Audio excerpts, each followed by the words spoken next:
শক্তিকে পুরোপুরি কাজে লাগিয়ে গ্রামীণ পরিকল্পনার মাধ্যমে পতিত জমির আবাদ করতে হবে।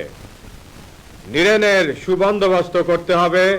ফসল কাটার সময় কমিয়ে আনতে হবে।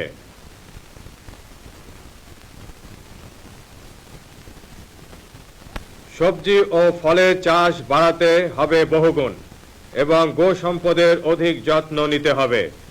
হাজা মজা পুকুরের সংস্কার করে মাছের চাষ বাড়াতে হবে। আমার কথা যে গ্রাম বাংলার হাজার হাজার মানুষ ইতিমধ্যে নেমে এসেছেন মজা নদীর সংস্কার করতে, খাল নালা কেটে পানি ধরে রাখতে। তাদের সাথে যোগ দিয়েছেন তরুণরা, মুক্তিযোদ্ধারা, সরকারি কর্মচারীরা, মা বোনেরা। এই উচ্ছল প্রাণবন্ত তাকে জাগিয়ে রাখতে হবে। সরকার চেষ্টা করছেন সেচের জমির পরিমাণ বহুলাংশে বাড়িয়ে আনতে, যাতে শীতের ফসল সুনিশ্চিত হয় এবং অন্য মৌসুমেও সেচের ফসল ফলিয়ে উৎপাদন বাড়ানো যায়। সাথে সাথে পাওয়ার পাম্প ও নলকূপ ইত্যাদি রক্ষণাবেক্ষণ ব্যবস্থা সুসংহত করতে হবে এবং সেচ যন্ত্রপাতির ক্রয় ব্যবস্থা সহজতর করতে হবে। সারের বিলি বন্টন এবং কৃষি ঋণ ব্যবস্থাও সহজতর হতে হবে। বাণিজ্যিক ব্যাংকসমূহকে কৃষকের সেবায় অধিকতর আত্মনিয়োগ করতে নির্দেশ দেওয়া হয়েছে। গম, ডাল, তেলবীজের চাষ বাড়াতে হবে। খাদ্যে স্বয়ংসম্পূর্ণতা অর্জনের লক্ষ্য সামনে রেখে সবাইকে কাজ করে যেতে হবে।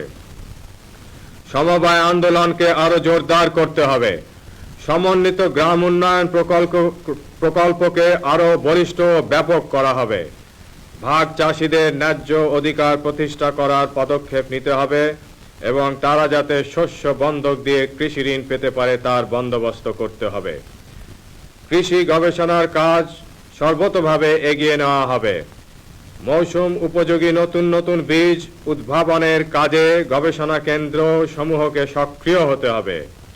গবেষণা ও সম্প্রসারণের মধ্যবর্তী ব্যবধান দূর করে গবেষণার ফলাফল কৃষকের দুয়ারে পৌঁছে দিতে হবে। শুধু ভাতের উপর নির্ভর না করে মাছ, গোশত, সবজি ও ফলমূলের ন্যায় পুষ্টিকর খাদ্যের উৎপাদন আরো বাড়াতে হবে। গ্রামীণ গুদামজাতকরণ ব্যবস্থার উন্নতি সাধন করা হবে এবং জাতীয়ভাবে ও স্থানীয়ভাবে খাদ্য মজুত রাখা হবে, যাতে ৭৪-এর দুর্ভিক্ষের মতো অবস্থার পুনরাবৃত্তি আর না হয়। সরকারিভাবে ন্যায্য দামে ধান চাল কেনার ব্যবস্থা আরো ব্যাপক, সহজ ও শক্তিশালী করা হবে। পাট চাষিরা যাতে ন্যায্য মূল্যে পাট বিক্রি করতে পারেন এবং সাথে সাথে মূল্য পেয়ে যান তার ব্যবস্থা নিতে হবে।